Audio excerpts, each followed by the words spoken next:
بسم الله الرحمن الرحيم. الحمد لله رب العالمين، الصلاة والسلام على نبينا محمد وعلى آله وصحبه أجمعين. مشاهدي الأكارم، سلام الله عليكم ورحمته وبركاته ومغفرته. نسأل الله تعالى لنا ولكم قبول الصيام والقيام والدعاء. هذه الأيام الفاضلة والليالي المباركات كان النبي صلى الله عليه وسلم يحرص عليها أشد الحرص. نبارك لكم دخول العشر الأواخر من شهر رمضان المبارك لعام 1443. مشاهدي الأكارم،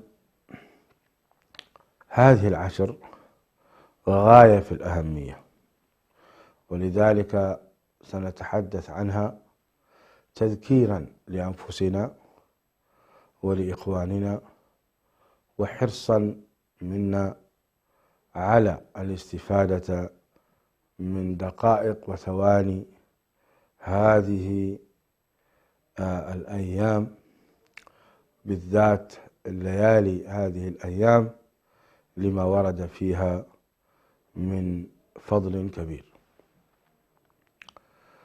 النبي صلى الله عليه وسلم ثبت عنه في الصحيحين وغيرهما قال: إذا دخل العشر أحيا النبي صلى الله عليه وسلم ليلة وأيقظ أهله وشد مئزره. أحيا ليلة وأيقظ أهله وشد مئزره. وهذا الحديث في الصحيحين من حديث عائشة.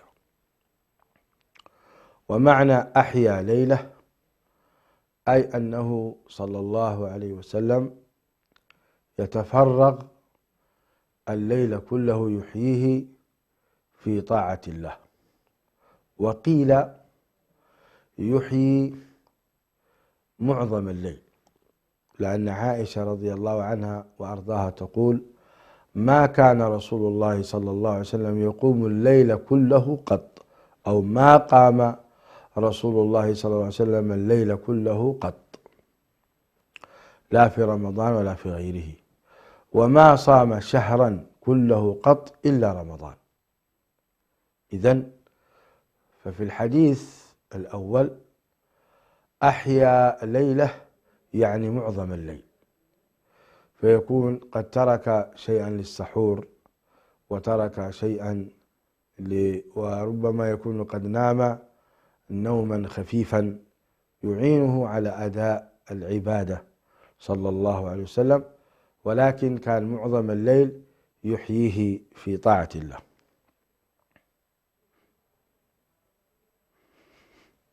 وكان عليه الصلاة والسلام في هذه العشر معتكفا، ما مرت على النبي صلى الله عليه وسلم هذه العشر إلا وهو معتكف، بل أنه كان عليه الصلاة والسلام يعتكف في بداية السنوات في العشر الأوائل، ثم اعتكف في العشر الوسطى، ثم كان آخر حياته صلى الله عليه وسلم أنه اعتكف العشر الأواخر. وفي السنة التي توفي فيها صلى الله عليه وسلم اعتكف 20 يوما. إذن هذا يدلنا على أهمية الحرص على هذه العشر والتعرض لنفحات الله عز وجل لما طرح فيها ربنا عز وجل من فضل كبير. هذه العشر لماذا كان النبي صلى الله عليه وسلم يهتم بها كثيرا؟ يدخل في معتكفه بنهاية الشمس، بغروب شمس يوم 20، ودخول ليلة 21 يدخل في معتكفه صلى الله عليه وآله وسلم. الاعتكاف معروف لدى المسلمين، وهو لزوم المساجد من أجل ذكر الله تبارك وتعالى والتفرغ له سبحانه وتعالى. فلا امرأة تشغل، ولا مشاغل الدنيا، ولا أيا من أمور هذه الدنيا، سواء كان الدوام الرسمي أو غيره، وإنما يكون الإنسان مستعدا لهذا العمل بطلب إجازة رسمية، فيتفرغ لطاعة الله عز وجل بقراءة القرآن وإقامة الصلوات، وبرنامجه كله في طاعة الله تبارك وتعالى، من غروب شمس يوم 20 حتى دخول ليلة العيد من بنهاية شهر رمضان. هذا هو الاعتكاف. ولا يجوز للمعتكف أن يباشر زوجته أو أن يجامع، أن يقبل، فإن ذلك يحرم عليه ويبطل الاعتكاف. السؤال الآن: كل هذا العمل إنسان لا يخرج من المعتكف إلا لحاجة نفسه كدورة المياه أو لطعام وشراب، واليوم أصبحت المطاعم تأتي إلى المساجد تقدم لك الطعام والشراب، فلا يسمح للشخص أن يخرج من بيوت الله عز وجل. المعتكف. السؤال: لماذا كل هذا؟ قال العلماء: لأن النبي صلى الله عليه وسلم كان يتحرى ليلة القدر من أجل أن يوافقها، ويكون في أثناء موافقته لها على طاعة الله عز وجل من التسبيح والتهليل والتحميد، فيشابه الملائكة الذين يتنزلون في هذه الليلة. ولذلك الاهتمام في العشر الأواخر كان مصدره هو هذه الليلة العظيمة. هذه الليلة قال الله عز وجل فيها: حاميم والكتاب المبين إنا أنزلناه في ليلة مباركة إنا كنا منذرين فيها يفرق كل أمر حكيم أمرا من عندنا إنا كنا مرسلين رحمة من ربك إنه هو السميع العليم.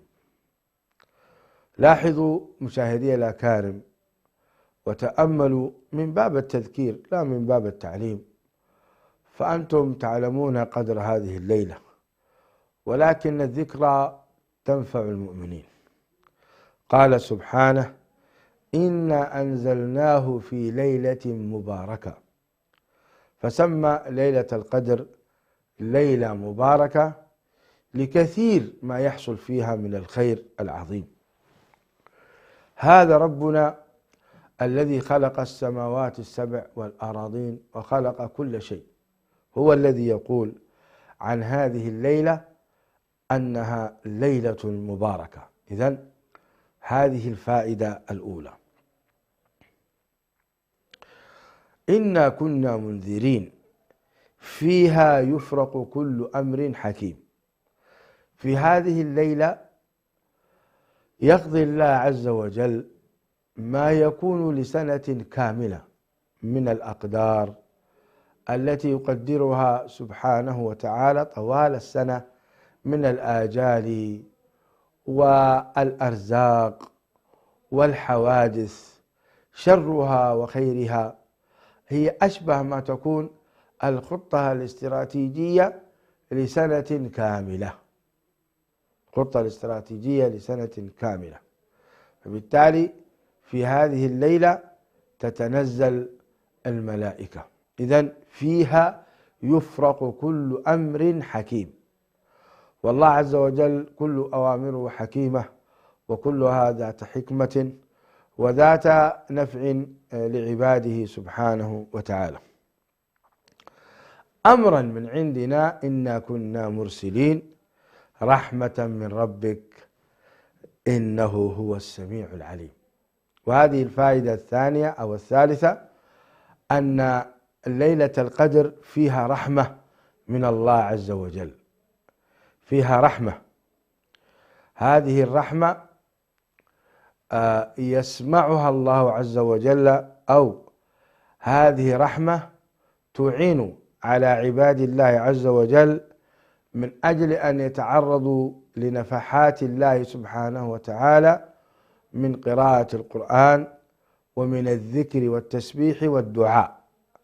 فلذلك ختم بقوله إنه هو السميع لهذه الأدعية وهذه الأذكار العليم بها سبحانه وتعالى. إذن هذه هي ليلة القدر. لماذا كان النبي عليه الصلاة والسلام يتحراها؟ لأنها حوت هذا الخير الكبير. إنا أنزلناه في ليلة مباركة إنا كنا منذرين فيها يفرق كل أمر حكيم أمرا من عندنا إنا كنا مرسلين رحمة من ربك إنه هو السميع العليم.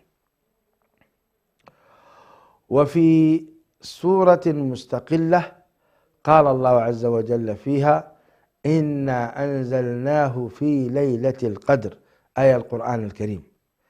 إنا أنزلناه في ليلة القدر وما أدراك ما ليلة القدر ليلة القدر خير من 1000 شهر تنزل الملائكة والروح فيها بإذن ربهم من كل أمر سلام سلام هي حتى مطلع الفجر. هذه الليلة سماها الله عز وجل ليلة القدر.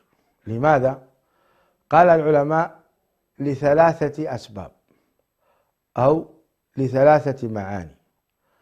أن المعنى الأول لعظم قدرها ومكانتها عند الله. المعنى الثاني لأن الله عز وجل يقدر فيها الأقدار. المعنى الثالث لأنها الليلة تضيق فيها الأرض لكثرة تنزل الملائكة، فالقدر هنا بمعنى التضييق. فلما تتنزل الملائكة بأعداد هائلة لا يعلم عددها إلا الله أصبحت الأرض تضيق بهم وتصغر كوكب الأرض. يعني سبحان الله. إنا أنزلناه أي القرآن الكريم في ليلة القدر وما أدراك ما ليلة القدر. تعجب تقريري. وما أدراك يعني أي تعجب، بل لها مكانة كبيرة عند الله عز وجل. وما أدراك ما ليلة القدر ليلة القدر خير من 1000 شهر. يعني العبادة فيها أكثر، تعدل أكثر من 83 سنة و4 أشهر، يعني عمر إنسان في الحقيقة. أي والله هذا عمر إنسان من بني أمة محمد صلى الله عليه وسلم. يقول النبي عليه الصلاة والسلام أعمار أمتي ما بين 60 إلى 70 وقليل من يتجاوز ذلك. فهذا أيضا أكثر ممن تجاوز، يعني هذا يعتبر من القلة الذين يتجاوزون. فالله عز وجل جعل هذا الفضل في القلة 83 سنة. يا سلام، نسأل الله من فضله، نسأل الله من فضله.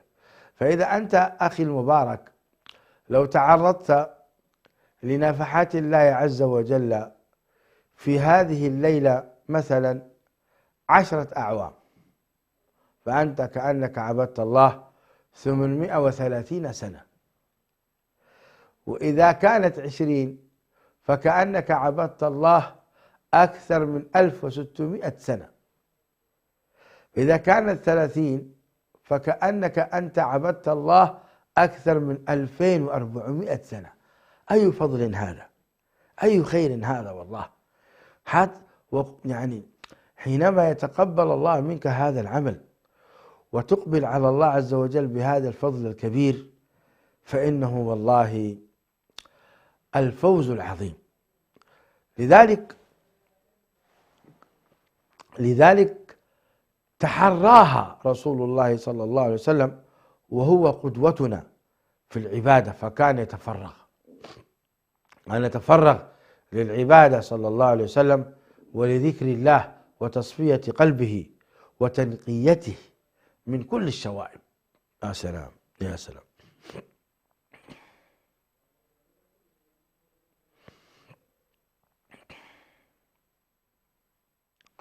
إذن هذه الليلة المباركة قلنا تتنزل فيها الرحمات. طبعا حينما قال الله عز وجل، حتى نكمل الآية والتذكير الذي فيها، قال سبحانه: ليلة القدر خير من 1000 شهر تنزل الملائكة. تنزل هي بمعنى تتنزل الملائكة والروح فيها. خص جبريل عليه السلام لشرفه ولمكانته، لأنه هو إمام الملائكة وقائدهم، فخصه الله عز وجل. وهذه نعمة كبيرة إذا أحبك الله وسلمك السلطة فإنها خير كثير. هنيئا لجبريل عليه السلام، هنيئا هذا الوصف الجميل يصفه ربه فيقول: تنزل الملائكة والروح فيها. يا سلام، هنيئا لجبريل عليه السلام وهنيئا لهذا. ذلك فضل الله يؤتيه من يشاء والله ذو الفضل العظيم. اللهم إنا نسألك من فضلك. ويخلق ربك ما يشاء ويختار، ويخلق ربك ما يشاء ويختار، ما كان لهم الخيرة، فالاختيار لله عز وجل. وقد اختار جبريل عليه السلام. اللهم بلغه سلامنا وتحياتنا يا ذا الجلال والإكرام. مشاهدي الأكارم، فاصل ونعود إليكم، أبقوا معنا. بسم الله الرحمن الرحيم. مشاهدي الأكارم، عدنا. قلنا أن ليلة القدر فضلها عظيم ولها خصائص كبيرة، وكان النبي عليه الصلاة والسلام يتحراها. طيب، هذه الليلة أمرنا نبينا محمد صلى الله عليه وسلم أن نتحراها وأن نبحث عنها ونتعرف في أي يوم هي، من أجل أن نشتد في العبادة ونقبل على الله قدر المستطاع. لذلك في حديث أبي سعيد الخدري قال: إن رسول الله صلى الله عليه وسلم اعتكف العشر الأول من رمضان، ثم اعتكف العشر الأوسط في قبة تركية، والقبة الخيمة كل بناء مدور، إلى أن قال اعتكف في بقية عمره في العشر الأواخر. وكان عليه الصلاة والسلام يعتكف قال: إني أريتها ليلة وتر وإني أسجد صبيحتها في طين وماء، في طين وماء. فأصبح من ليلة 21 وقد قام إلى الصبح فمطرت السماء، فوقف المسجد فأبصرت الطين والماء، فخرج حين فرغ من صلاة الصبح وجبينه وروثة أنفه فيهما الطين. هذا حديث أبي سعيد الخدري، أو حديث نعم، هذا حديث أبي سعيد الخدري. وفي رواية له أيضا رضي الله تعالى عنه وأرضاه قال: مطرنا ليلة 21 فوقف المسجد في مصلى رسول الله صلى الله عليه وسلم، فنظرت إليه وقد انصرف من صلاة الصبح ووجهه مبتل طينا وماء، متفق عليه. إذن هكذا كان النبي عليه الصلاة والسلام يعطيهم إشارات في موعد هذه الليلة. وقال كان يقول: أسجد في صبيحتها على طين وماء. هذا حديث أبي سعيد الخدري. وحديث أبي بن كعب أنه رآه يسجد على طين وماء في ليلة 23، في ليلة 23. وفي حديث عبد الله بن عباس يقول عليه الصلاة والسلام: التمسوها في العشر الأواخر، تاسعة تبقى، سابعة تبقى، في خامسة تبقى، أو كما قال صلى الله عليه وآله وسلم.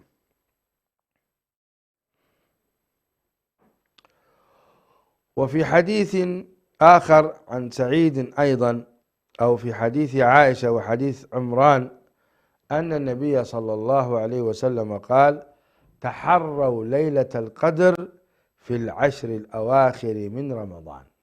هذا حديث عائشة يدلنا على تحريها في جميع العشر.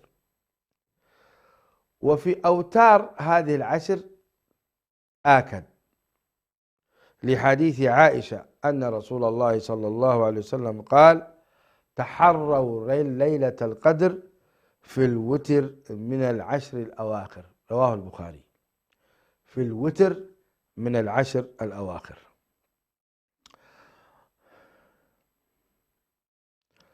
وقيل أيضا في الوتر أي في الأوتار من الليالي العشر 21 23 و25 و27 و29. هذه هي الأوتار التي أشار إليها النبي صلى الله عليه وسلم، فقال: التمسوها في العشر الأواخر في الوتر. رواه أيضا الإمام البخاري ومسلم. إذن هذه الأحاديث كلها تدلنا على أهمية التحري، وأن الإنسان ممكن أن يوافقها وممكن أن يعرف متى هي. قال: التمسوها في العشر الأواخر من رمضان ليلة القدر، في تاسعة تبقى، في سابعة تبقى، في خامسة تبقى. أيضا رواه الإمام البخاري. وفي صحيح البخاري من حديث عبادة بن الصامت قال: خرج النبي صلى الله عليه وسلم ليخبرنا عن ليلة القدر، فتلاحى أي تخاصم وتنازع رجلان من المسلمين، فقال: خرجت لأخبركم بليلة القدر، فتلاحى فلان وفلان فرفعت، وعسى أن يكون خيرا لكم، فالتمسوها في التاسعة والسابعة والخامسة. سبحان الله. رواه الإمام البخاري. هذا أيضا من شؤم الخلاف وشؤم النزاع. رأيتم كان قد أذن لرسول الله صلى الله عليه وسلم أن يخبر عن ليلة القدر حتى الناس تجتهد في طاعة الله في هذه الليلة، لأن ليس كل أحد عنده استطاعة أن يتفرغ 10 أيام، فهناك الأطباء والممرضات والعسكر والجنود وأصحاب المشاغل ويعني الناس في عمل. فلما يقال لهم هي ليلة كذا، على الأقل يتفرغ في هذا اليوم أو يغيب عن عمله أو يستأذن أو يجد فرصة. فكانت فرصة بصراحة، ولكن لعل إخفاءها أيضا كان فيه خير كبير لنا، لذلك قال عليه الصلاة والسلام: لعلها خير لكم. انظروا إلى النزاع ماذا يعمل. يعني الخلاف فعلا شر، ولا تنازعوا فتفشلوا وتذهب ريحكم. لذلك نوصي رؤساء المسلمين وقياداتهم بعدم الفرقة والشتات، ونوصي أيضا الأمراء والوزراء ورؤساء الشركات ورؤساء المدارس والجامعات والعمد وكل من تحته مسؤول وكل من تحته رعاة وهو مسؤول عنهم، عليه أن يتشاور معهم ولا يختلف، فإن هذا فيه الخير الكثير والخلاف فيه شر كثير. لذلك يقول لك: تلاحى رجلان، فأنسيها النبي عليه الصلاة والسلام، رفعت من قلبه صلى الله عليه وسلم ومن ذهنه، والله عز وجل قادر على كل شيء. كان قد تذكرها ثم نسيها صلى الله عليه وسلم. إذن مشاهدي الأكارم، هذه هي الأحاديث التي تدل على ضرورة تحري ليلة القدر، ليلة القدر. وأخبرنا النبي صلى الله عليه وسلم أيضا، هناك حديث عن تواطؤ الصحابة في رؤية ليلة القدر، حيث تواطأ أصحاب النبي صلى الله عليه وسلم أروا ليلة القدر في المنام في السبع الأواخر، فقال رسول الله صلى الله عليه وسلم: أرى رؤاكم قد تواطأت في السبع الأواخر، فمن كان متحريها فليتحرها في السبع الأواخر. رواه مسلم. وقال: التمسوها في العشر الأواخر، فإن ضعف أحدكم. هذا هو الدليل على أن بعض الناس يضعف كالدكاترة والممرضين وغيرهم كما قلنا لكم. فإن ضعف أحدكم أو عجز فلا يغلبن على السبع البواقي. يا سلام. إذن ممكن أيضا إذا عجز فلا يعجز عن الأوتار، خصوصا 25 و27 و29.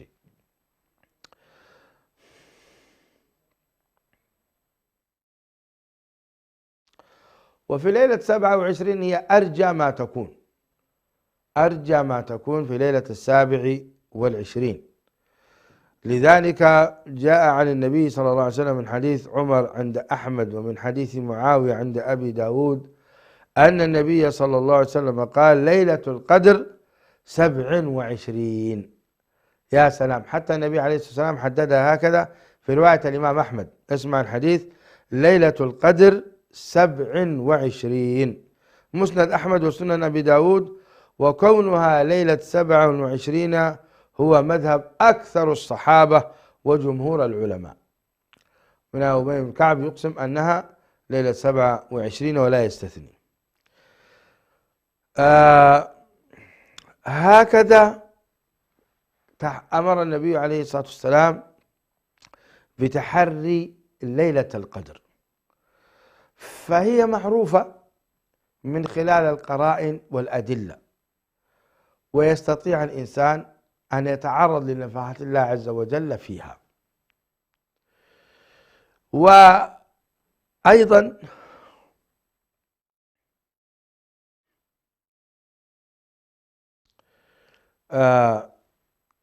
أخبر النبي صلى الله عليه وسلم عن ليلة القدر علامات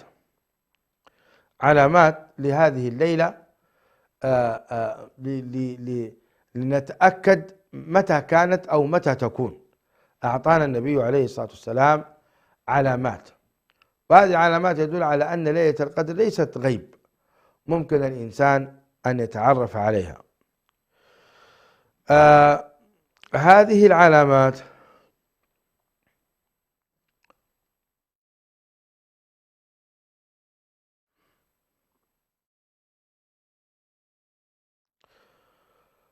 العلامة الأولى ثبت في صحيح مسلم من حديث أبي بن كعب رضي الله تعالى عنه أن النبي صلى الله عليه وسلم أخبر أن من علاماتها أن الشمس تطلع في صبيحتها لا شعاع لها. تطلع صبيحتها لا شعاع لها. هذا أخرجه الإمام مسلم. العلامة الثانية ثبت من حديث ابن عباس عند ابن خزيمة، ورواه الإمام الطيالسي في مسنده وسنده صحيح، أن النبي صلى الله عليه وسلم قال: ليلة القدر طلقة لا حارة ولا باردة، تصبح الشمس يومها حمراء ضعيفة. هذا موجود في صحيح ابن خزيمة. هذا الحديث صحيح في ابن خزيمة، أقرأه عليكم مرة أخرى. قال: ليلة القدر ليلة طلقة، يعني لا حارة ولا باردة، تصبح الشمس يومها حمراء ضعيفة. طيب، العلامة الثالثة التي تعرف بها ليلة القدر في العشر الأواخر، فقد روى الطبراني بسند حسن من حديث واثلة بن الأسقع رضي الله تعالى عنه وأرضاه أن النبي صلى الله عليه وسلم قال: ليلة القدر ليلة بلجة. بلجة يعني مضيئة، لا حارة ولا باردة، لا يرمى فيها بنجم، أي لا ترسل فيها الشهب رواه الطبراني في الكبير، انظر مجمع الزوائد ومسند الإمام أحمد. هذه العلامات أخبرنا بها النبي صلى الله عليه وسلم من أجل أن نتحراها. صحيح هذه العلامات تكون بعد انقضائها، لكن الإنسان يستطيع في الأعوام القادمة أن يتحراها. ملخص هذه العلامات ما هي؟ تخرج الشمس لا شعاع لها، كأنها مثل الطست، كما ورد في بعض الأحاديث تكون مثل الطست، دائرة هكذا ليس لها شعاع يؤذي العين. هذه واحدة. ثانية، ليلتها تكون لا باردة ولا حارة، تكون وسط. الثالثة يكون فيها ضوء كأنه ضوء قمر، يعني ليلة مضيئة. الرابعة أنها ليس فيها شهاب، يعني ليس فيها شياطين، ولا يخرج شهاب يرجم شيطانا، كما قال الله عز وجل سلام هي. ومعنى سلام هي أن في هذه الليلة لا يحصل فيها لا عذاب ولا تدمير ولا زلازل ولا أي أمور، هي ليلة سلام، كما قال الله عز وجل سلام هي. الذي بيده الكون سبحانه وتعالى هو الذي أخبرنا أنها سلام، فلا شهاب إذن يرمى في هذه علامات ليلة القدر أخبرنا عنها النبي عليه الصلاة والسلام من أجل أن نتحراها. طيب مشاهدي الأكارم، قام أحد الباحثين واسمه الشيخ ممدوح بن متعب الجبرين رحمه الله رحمة واسعة، تحرى ليلة القدر لسنوات عدة تصل من 7 إلى 9 سنوات، وهو يقيد هذه الليلة متى تكون. وفي كل مرة في صبيحة رمضان العشر الأواخر يراقب الشمس هل فيها ضوء أو لا. فوجد هذا الباحث السعودي عليه رحمة الله وجزاه الله عنا وعن الأمة خيرا، وجد خلال 7 سنوات إلى 9 سنوات أن ليلة الثلاثاء من كل 10 تكون الشمس فيها ساطعة لا شعاع فيها، وأن بقية الليالي يجد فيها الشعاع والنور واضح، إلا هذه الليلة، ليلة الثلاثاء من كل 10 من رمضان تجد. فوجدها لا تتجاوز مرة يعني يوافق ليلة الثلاثاء ليلة 27، ومرة يوافق ليلة الثلاثاء ليلة 23، ومرة 25، ومرة 27، ومرة 29، لا تخرج عن هذا.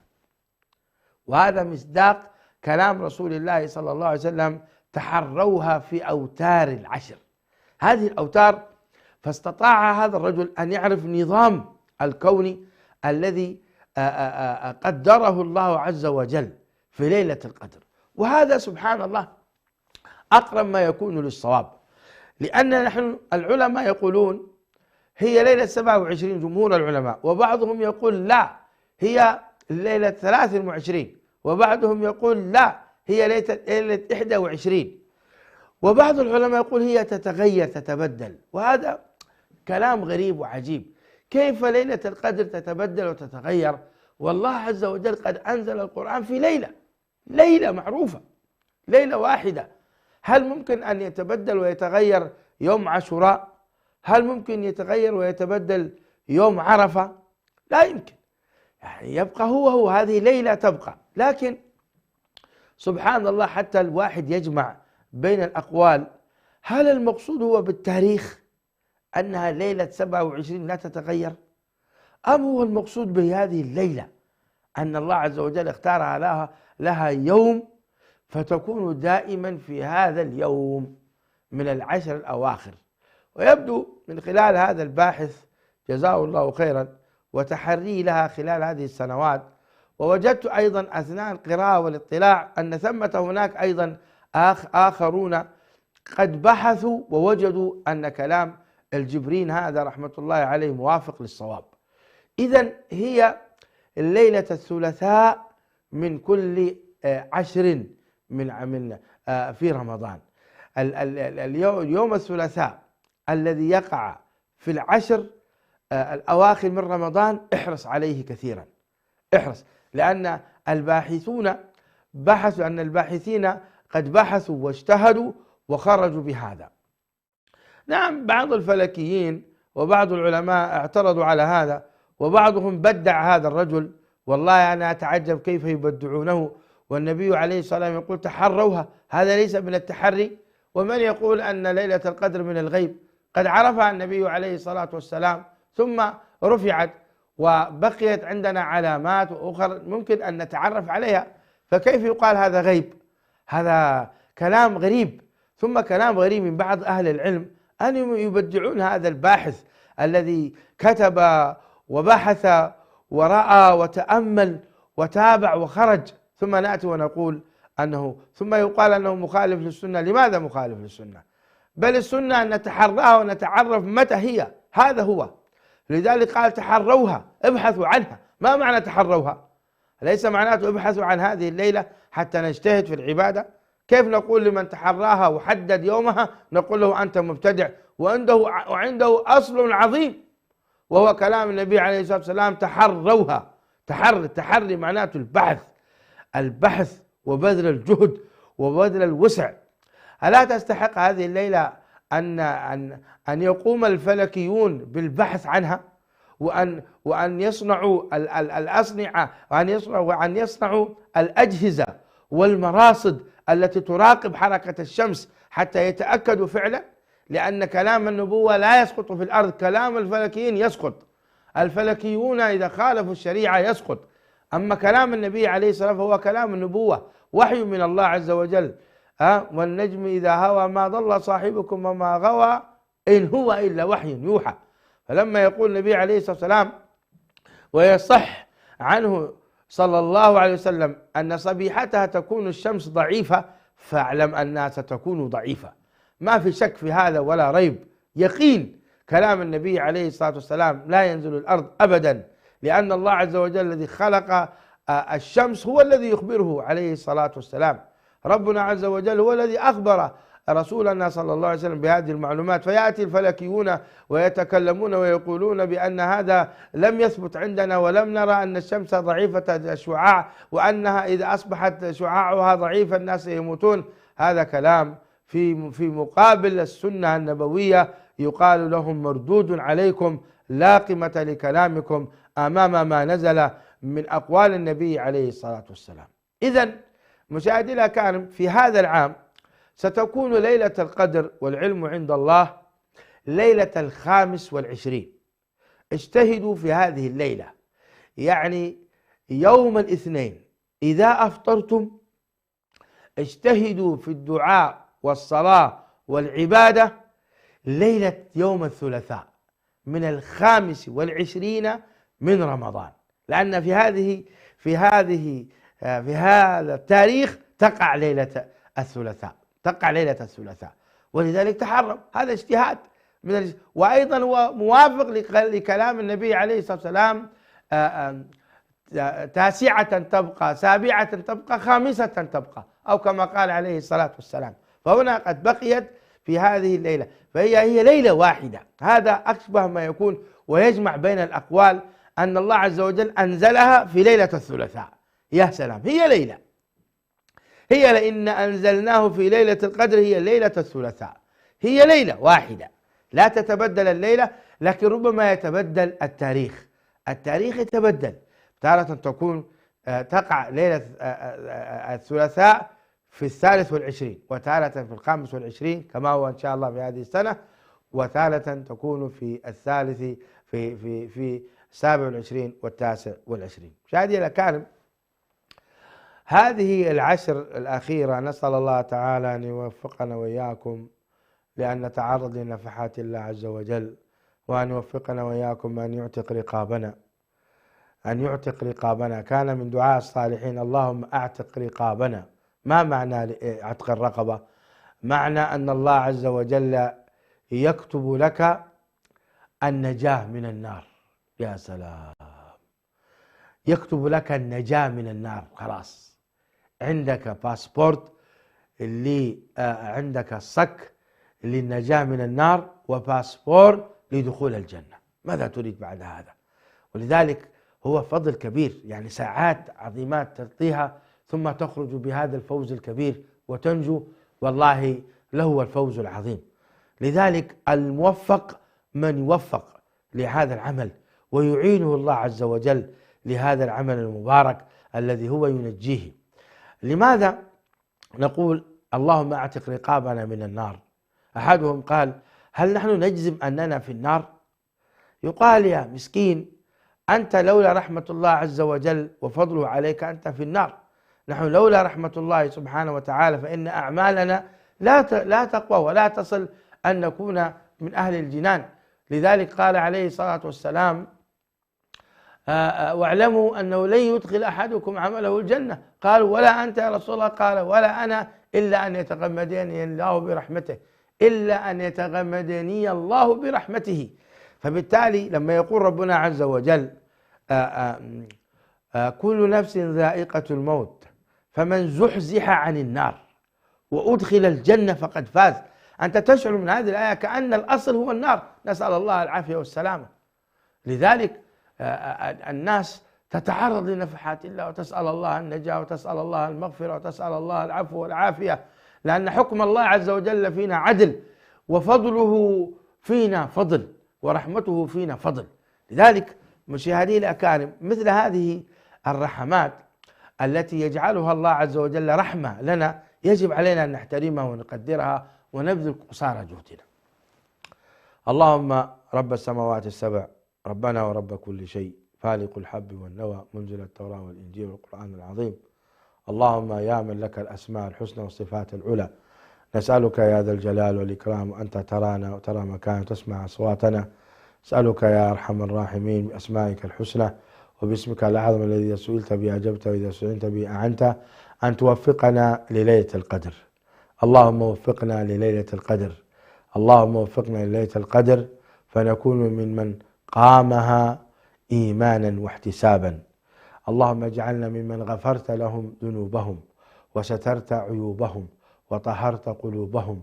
اللهم يا ذا الجلال والإكرام وفقنا لهذه الليلة العظيمة حتى نقول في تلك الليلة: اللهم إنك عفو كريم تحب العفو فاعف عنا. بالمناسبة مشاهدي الكرام، كنا نظن أن كريم إضافة كريم في الحديث بدعة، إنما ليست بدعة، ثبتت في مسند الإمام أحمد. فيمكن أن إنسان أن يقول: اللهم إنك عفو كريم تحب العفو فاعف عنا. اللهم صل وسلم وبارك وأنعم على نبينا محمد وعلى آله وصحبه أجمعين.